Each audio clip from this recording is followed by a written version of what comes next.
लल्लू आज बहुत दुखी लग रही थी। लगता है किसी से पंगा करके आई है। पत्नी ने उससे कई बार पूछा, क्या हुआ लल्लू? लेकिन वो कुछ भी नहीं बता रही थी। बिना कुछ बताए बस रोए जा रही थी। पत्नी आखिर कितनी देर तक उससे पूछती। थक हार कर पत्नी भी नहाने चली गई। लल्लू अपने काम पे लगी रही, रोती रही, काम करती रही। लल्लू का अक्सर पंगा लोगों से इसलिए हो जाता है कि वह कोई भी बात अपने दिमाग से नहीं सोचती है, दिल से सोचती है और फैसला ले लेती है। नतीजा उल्टा हो जाता है। वो सोचती लोगों के लिए अच्छा है पर हो जाता है बुरा। जैसे मेरी पिछली कहानी लल्लू और कटहल में आपने देखा था कि पंडिताइन भाभी ने कटहल कटवाने को कहा तो वो कसाई को लेकर पहुंच गई। जैसे बकरा और मुर्गा कटवाना हो, जिस पर पंडिताइन भाभी उस पर खूब भड़की थी। हालांकि लल्लू पंडिताइन भाभी की मदद करना चाहती थी, पर उसने अपने दिमाग का इस्तेमाल नहीं किया और नतीजा खराब हो गया। लल्लू अपना काम निपटाकर जाने वाली थी, तभी पत्नी भी स्नान कर वापस आ गई। पत्नी ने लल्लू से फिर पूछा, बताओ लल्लू, हुआ क्या? लल्लू अब तक टूट चुकी थी।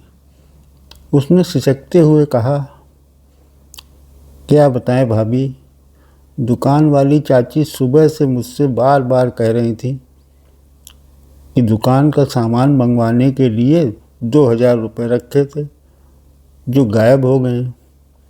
समझ में नहीं आ रहा है कि कौन ले गया। मैंने कहा, देख लो चाची, कहीं संभाल के रख दिया होगा और भूल गई होगी। बुढ़ापे में ऐसा होता है। अरे नहीं लल्लू, मैंने गद्दी के नीचे रखा था, मुझे अच्छी तरह से याद है।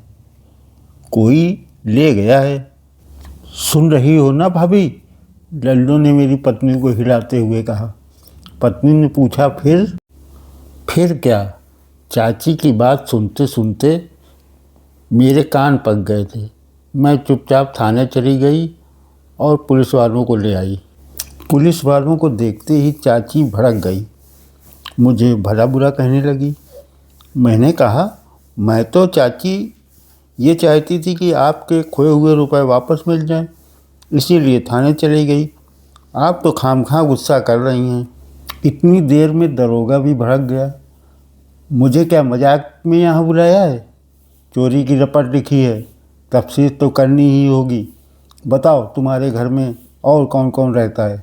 दरोगा की सख्त आवाज़ सुनकर चाची नरम पड़ गई। बोली, मैं और मेरा बेटा निखिल। ठीक है, निखिल को बुलाओ, दरोगा ने रौब से कहा। वो तो साहब घर में नहीं है, चाची घिघियाई। क्या करता है निखिल? दरोगा ने फिर पूछा। साहब कुछ भी नहीं, चाची ने धीरे से कहा। इसका मतलब आवारा है, दरोगा ने बोलना जारी रखा। मतलब चोरी निखिल ने ही की है। तभी मोहल्ले का एक आदमी भागता हुआ वहाँ आता है और दरोगा को कान में बताता है कि सामने घर में जुआ हो रहा है। पुलिस वाले जुआड़ियों को पकड़ने के लिए घर की ओर भागते हैं। जुआड़ियों में हड़कंप मच जाता है, वो भी बचने के लिए भागते हैं। पुलिस उनके पीछे पीछे भागती है। पुलिस 3 लड़कों को पकड़ लेती है, उनमें निखिल भी था। निखिल के पकड़े जाने पर चाची गिड़गिड़ाने लगती हैं। वो हाथ जोड़कर दरोगा से उसे छोड़ने के लिए कहती हैं, लेकिन दरोगा नहीं मानता। वो कहता है, ठीक है, थाने पे आइएगा, अब जो करना होगा वो बड़े साहब ही करेंगे। पुलिस तीनों को लेकर चली जाती है। क्या बताएं भाभी, लल्लू पत्नी को झकझोरते हुए बोली।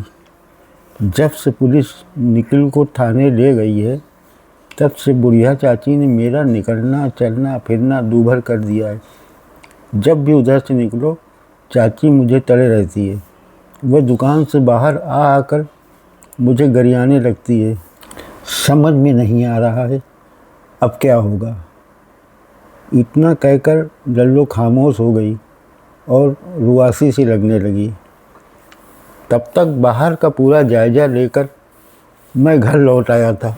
मैंने लल्लू को दिलासा दिया घबराओ नहीं लल्लू, अब सब ठीक हो गया है। नेताजी ने तीनों लड़कों को छुड़ा दिया है। दुकान वाली चाची भी खुश हैं। मोहल्ले वालों ने भी उन्हें समझाया है कि लल्लू की कोई गलती नहीं है, गलती निखिल की है। चाची को भी ये बात समझ में आ गई है। अब वो तुमसे कुछ न कहेंगी। मेरी बात से लल्लू को बहुत सुकून मिला। वह शांत भाव से अपने घर की ओर चली गई।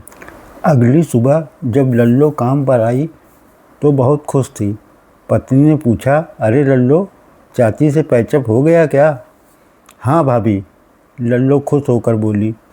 नेताजी ने तीनों लड़कों को छुड़ाया ही नहीं, काम पर भी लगवा दिया है।